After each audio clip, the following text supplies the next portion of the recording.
Olá, seguimos aqui com o especial Mira Talks no GEDUC 2025, trazendo aí uma série de entrevistas super relevantes do universo educacional, contando aí com mantenedores, diretores de escolas, que é o público aqui, palestrantes, enfim, que estão participando das palestras, enfim, dos painéis.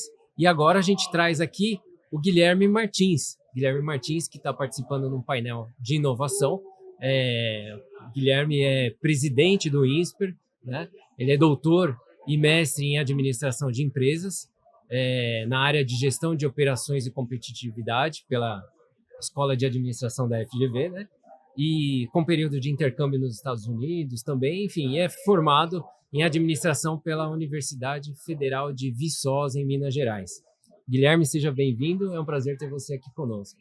Eu que agradeço, Diego. Vamos bater uma conversa sobre educação. Com certeza.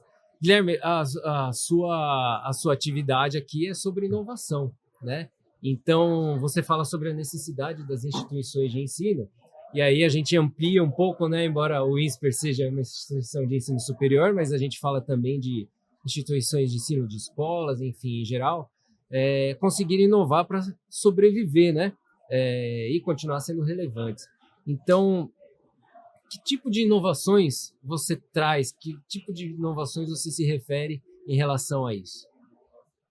Bom, toda vez que a gente está olhando para uma instituição de ensino, a gente sempre pode pensar em dois tipos de inovação. Aquela que vai para a sala de aula, ligado à parte acadêmica, pedagógica, e olhar para a instituição como uma empresa que também precisa inovar, né? Então, eu gosto sempre de separar esses dois mundos, porque há muita oportunidade em ambos. Então, quando a gente fala que é preciso inovar para uma questão de sustentabilidade, de relevância das instituições de ensino, parece um pouco alarmista, né? Mas talvez a gente esteja vivendo tempos em que realmente os gestores deveriam estar cuidando isso de fato, né? Eu acho que não é uma questão mais se devo ou não, talvez é como inovar, quais vão ser minhas áreas de foco, que velocidade que eu quero fazer mudanças, né? Porque muitas vezes esse tom alarmista pode levar um gestor a querer fazer coisas rápido. Eu acredito que inovação é mais sobre cadência, de fazer sempre, né? Do que propriamente fazer rápido. Porque a cadência ela respeita o diálogo dentro de uma instituição de ensino, respeita o amadurecimento de ideias, e respeita alguns tipos de contornos de recursos que você tem que ter, sejam recursos financeiros, recursos humanos, questionamentos em relação a valores das instituições. Então, eu acho que a cadência respeita tudo isso. Eu gosto muito, não sei se é minha alma mineira, né, de fazer as coisas com cuidado, mas bem feitas, para que elas, de fato, sejam duradouras. Então, eu acho que é mais nessa direção de como fazer e velocidade de fazer. E como é que você constrói isso dentro de uma instituição de ensino, que em geral não é uma instituição de comando e controle, né, em que você tem a alta direção que pensa uma determinada inovação ou quer resolver um determinado problema, e toda a organização se move em direção a isso, né? Em geral, você precisa construir de uma forma mais coletiva essa inovação para que ela seja bem sucedida. E eu acredito muito nisso. Eu acho que a inovação ela precisa ser uma resultante, né? Ao mesmo tempo que ela é um objetivo, ela precisa ser uma resultante de resolver problemas, uma resultante de capturar oportunidades.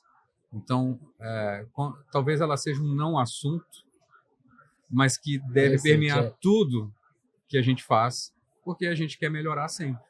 A gente quer ter a melhor experiência para o professor, a melhor experiência para o aluno, a gente quer fazer com que as pessoas se transformem dentro da nossa instituição de ensino. Se isso é verdade, a inovação tem que estar presente. E, inclusive, é muito interessante isso que você está trazendo nesse sentido, né? Porque, às vezes, tem um termo que é muito usado hoje, que é o pensar fora da caixa, que entrou em lugar comum até, e ele até não representa muitas vezes, né? Sair da zona de conforto e tudo mais.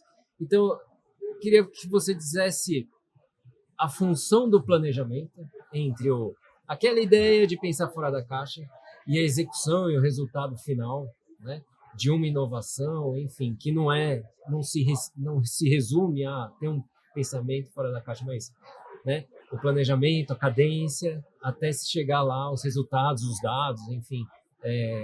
Como que dá para fazer essa relação, né? Não é só pensar fora da caixa, né? Exato, exato. E acaba sendo... Isso como objetivo é perigoso até, né? Ou lugar comum, enfim, é meio inócuo. Eu acredito que a gente deve se orientar, como eu disse, a problemas e oportunidades. E eles surgem quando você domina bem a jornada do aluno, a jornada das famílias, principalmente no ensino básico, a jornada do docente, como é que os alunos aprendem. Quando você acompanha, tem o tracking, né, faz uma gestão próxima, várias oportunidades vão surgir. Em geral, elas são de dois tipos, né? São aquelas oportunidades que você vai inovar para reduzir o que eu chamo de custo de transação, vai tornar as atividades mais fáceis, mais acessíveis, mais rápidas, os processos, menos custoso para alguém, o custo pessoal, às vezes, de conseguir algumas atividades. Em geral, a área administrativa tem muita oportunidade nisso. E tem aquelas inovações que são de você agregar valor ao serviço que você está prestando. Agora, está mais que provado que isso não é necessariamente, vai depender da genialidade das pessoas, né? Vai depender de, como vários aspectos da gestão, vai depender de disciplina, vai depender de dados. É você acompanhar que um determinado aluno demora muito a receber um determinado serviço, ou quando tal fato acontece, as pessoas aprendem mais ou aprendem menos. Então, muitas respostas vão estar de um bom monitoramento da jornada das pessoas dentro da sua instituição. O que, ao mesmo tempo, é libertador, porque você não precisa ser gênio da inovação para inovar, mas, por outro lado, traz uma responsabilidade das instituições saberem dos seus alunos muito mais do que nota e falta. Então, se você sabe do seu aluno só nota e falta, você está perdendo um mundo de oportunidade de prover um melhor serviço para ele aprender mais, para ele aprender melhor, para você aumentar seu ticket com aquele determinado aluno. Enfim, aí o mundo é o limite. Legal. E assim, um dos pontos que a gente fica pensando, né, nessa questão da inovação, a faculdade, enfim, a escola, são um organismo muito vivo e muito repleto de públicos diferentes, né? Você tem o professor, você tem o aluno, você tem as famílias que influenciam, né? E eu queria que você falasse um pouquinho desses públicos, principalmente aí no caso de famílias, né? Que no ensino superior a gente entende que antes não participavam tanto e hoje talvez tenha uma participação maior e o INSPER é uma referência nisso, né? Então, como você inovar considerando toda essa rede, né? E toda essa, né? essa diversidade de públicos a ser atendidos também? Acho que toda gestão precisa reconhecer seus stakeholders, né? As pessoas que compõem aquele serviço que você tá oferecendo. No ensino superior, como você disse, as famílias eram mais distantes, estão cada vez mais propensas a interagir com a instituição. Acho que aí tem dois lados. O primeiro, um aluno regular, né, ela não tem muito lugar para interagir conosco. Então, a gente até faz uma reunião com os pais quando o aluno está ingressando. E é uma ideia de mostrar em mais detalhes, né, como vai ser a jornada do aluno, os serviços que estão disponíveis para ele, até para elas nos ajudarem a ser um aluno bem engajado no ensino no INSPER, na graduação, no ensino integral.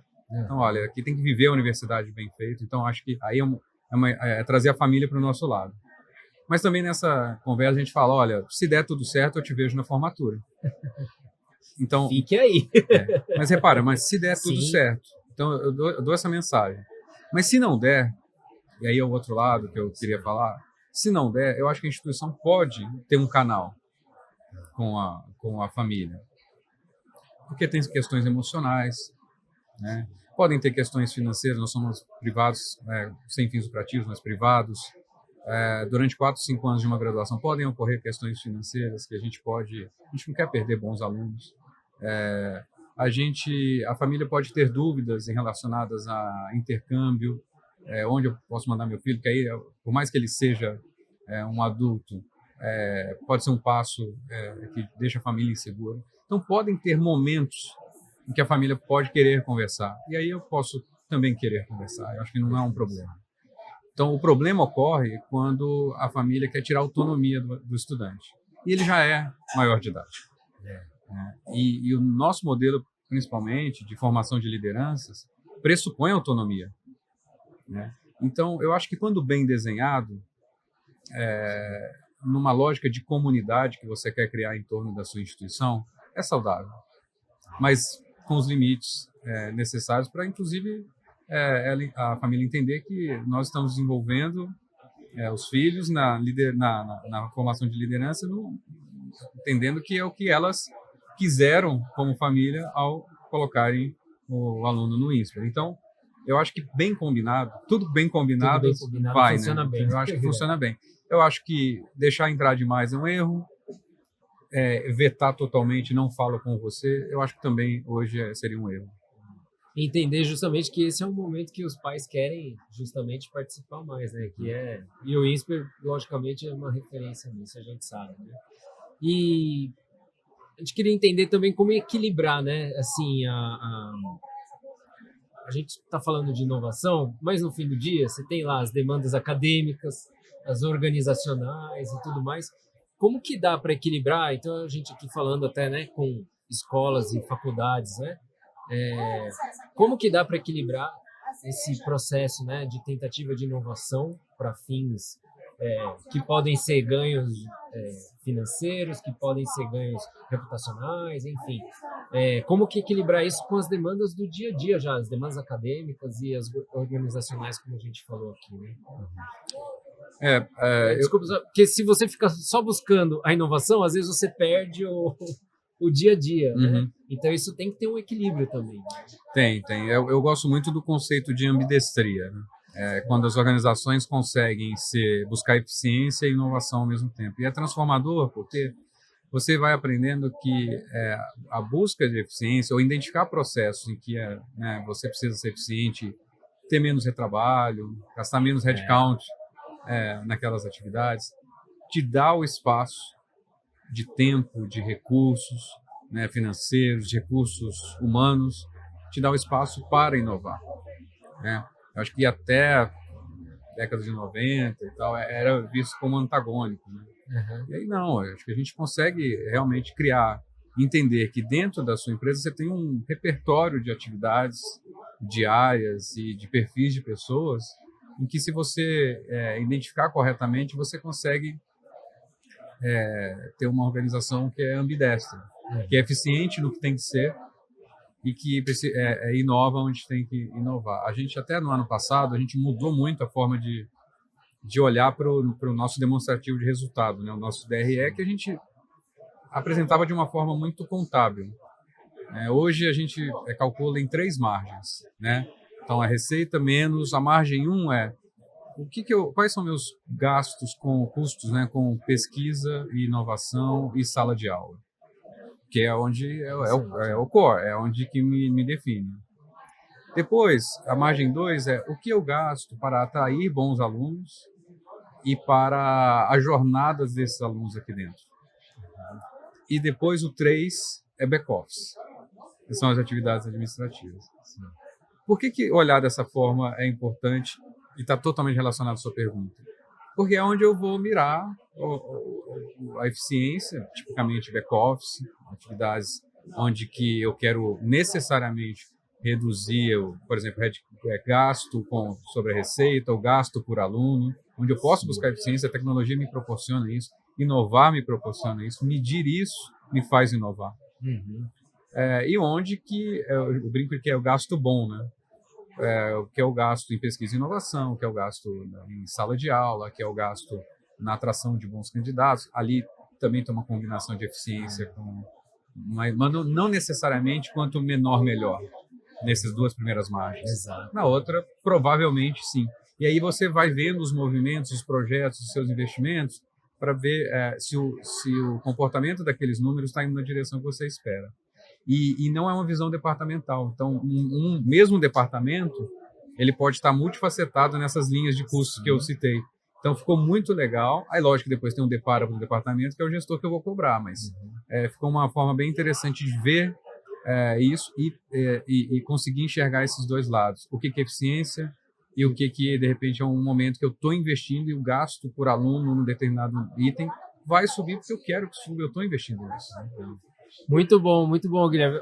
Quem está acompanhando aí, dono de escola, dono de faculdade, já tem uma linha aqui a começar, né? Que é um bom exemplo do Guilherme. A gente está com o nosso tempo acabando agora, Guilherme. Queria que você deixasse um recado aí para esse público, né? Para donos de escola, donos de faculdade, diretores, enfim, sobre o seu tema. Um recado final aí para eles, por favor. Bom, acho que estamos vivendo um período de muitas mudanças em educação. Acho que como nunca antes, né? Está bastante turbulento o setor. Isso traz muitas oportunidades, né? Muitas oportunidades para quem está preparado, para quem tem uma cultura de inovação bem forte, que é uma cultura que eu chamo que é a mão invisível, né? Que é aquilo que as pessoas fazem quando você não está supervisionando. E se não tem, sempre dá para começar. Sempre é uma forma de você criar ritos, procedimentos no dia a dia com intencionalidade, de criar de ter um time, uma instituição que quer fazer melhor sempre. Essa busca incessante de melhorar, que tem tudo a ver com uma instituição de ensino. A gente tem que estar na vanguarda. Acho que não tem, né, se a gente não está na vanguarda como instituição de ensino em relação à sociedade, a gente pode estar perdendo relevância. Então, inovar é preciso e a gente tem que perseguir isso no nosso dia a dia. Muito bem, muito obrigado, então, Guilherme Martins, presidente do INSPER, pela presença aqui no GEDUC, pela participação aqui no Miratalks. E seguimos aí com a nossa programação. Em breve teremos aí mais entrevistas e vídeos para você. Até já!